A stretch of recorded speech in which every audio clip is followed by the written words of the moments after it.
Я також наголосив, що спроби Російської Федерації легалізувати окупацію в той чи інший спосіб приречені на провал. Адже всі в світі розуміють, що міжнародне право на те і є міжнародне право, щоб його поважали.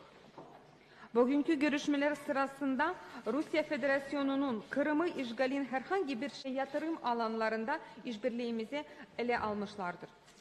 Лише за 6 місяців поточного року товарообіг між Україною і Туреччиною зріс майже на 2 іноземних інвесторів в Україні.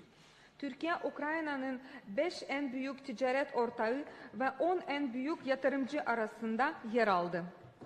І довгоочікувана угода двостороння Kaçınmasıyla ilgili anlaşmalara yapılan değişiklikler bizim ikili işbirliğimize daha da ivme verecekler.